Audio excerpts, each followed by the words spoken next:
बहुजनों के दिलों की आवाज शेर भारत स्वामी प्रसाद मौर्य जी तथा हम लोगों के कैडर में काखा गागा सिखाने वाले यहाँ के मुख्य वक्ता माननीय डॉक्टर राकेश कुमार मौर्य जी को बहुत बहुत धन्यवाद साधुवाद देते हुए कहना चाहूंगा कि साथियों अब तो मेरा चमन उजड़ गया है, कि साथियों अब तो मेरा चमन उजड़ गया है, कुछ यादगार बाकी है और कहीं कहीं पे निशाने बहार बाकी हैं। मैं ये कैसे कह दूं कि सारे तमाम टूट गए, अभी तो खुद पर भरोसे की आखिरी पतवार बाकी है, अभी खुद पर भरोसे की आखिरी पतवार बाकी है।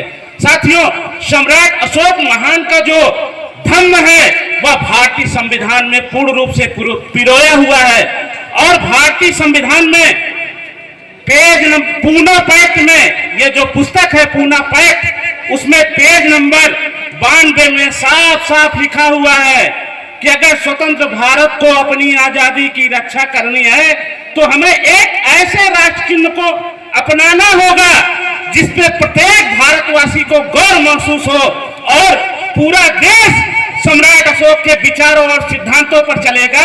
यह बातें संविधान द्वारा पारित हुई हैं और बड़े अफसोस के साथ कहना पड़ता है कि संविधान में पारित यह विषय को आज भी लोकसभा राज्यसभा में पहुंचने वाले हमारे जनप्रतिनिधि इस मुद्दे को उठाते नहीं है कि जो संविधान सभा से पारित हुआ है तो फिर यह देश सम्राट अशोक के सिद्धांतों और विचारों पर क्यों नहीं चलता है। दूसरी पुस्तक संविधान निर्माता परम पूज्य बाबा साहब भीमराव अंबेडकर ने एक पुस्तक लिखा है, इसको खास रूप से सम्राट अशोक के वंशजों को और बाबा साहब के वंशजों को जरूर पढ़ना चाहिए, राज्य और अल्पसंख्यक। इस पुस्तक के पेज नंबर 56 से लेकर पेज नंबर 84 तक पूरी व्यवस्थाएं बनाई गई हैं कि यह देश कैसे चलेगा, किन विचारों से चलेगा, किन सिद्धांतों से चलेगा, उसकी भी चर्चा ऐसे कार्यक्रमों में होनी चाहिए और हम लोग पूरे विचार को पढ़ें। तीसरी बिंदु साथियों, जो सबसे ज्यादा कठिनाई हो रही है वर्तमान में, मैं उस पर फोकस करके अपनी बात को समाप्त करूंगा। भारतीय संविधान सब लोगों ने देखा भी होगा, पढ़ा भी होगा। आजकल बड़ी तेजी से चर्चा चल रही SIR पर। सबसे ज्यादा परेशान हमारी माताएं बहनें हैं। SIR का नाम सुना है कि नहीं लोगों ने? कितने लोगों ने सुना? जल्दी से हाथ उठाइएगा।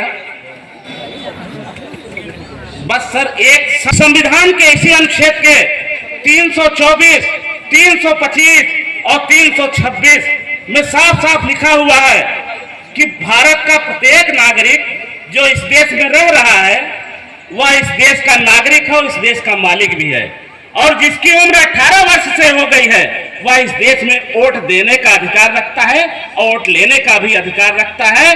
और इसी संविधान में साफ साफ लिखा हुआ है और यह चाल वही चल रही है जो बाबा साहब और डॉक्टर अंबेडकर के जमाने में 1927 में चली थी कि वोट देने का अधिकार मात्र उसी को मिलेगा जिसके पास 12 एकड़ भूमि हो, कम से कम ग्रेजुएट हो। और जो SIR का 13 कॉलम का फॉर्म लिखा हुआ है उसमें भी एक बिंदु दिया हुआ है, कम से कम हाई स्कूल की मार्कशीट हो।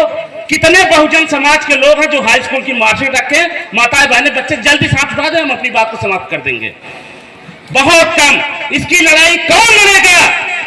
इसकी लड़ाई शेर भारत और डॉक्टर राकेश कुमार मौर्य के अलावा मुझे पूरे भारत में कहीं नहीं दिखाई देते, क्योंकि जनप्रतिनिधि कानून 2021 पारित हो चुका है जिसमें 3 सदस्य हैं, 2 सत्ता पक्ष के हैं, 1 आपके हैं, बहुमत नहीं है। चुनाव आयोग के खिलाफ आप कुछ कार्रवाई नहीं कर सकते हैं। जगदेव बाबू के एक ठाट पर मैं जगदेव बाबू ने अपना एक दल बनाया था, शोषित समाज दल।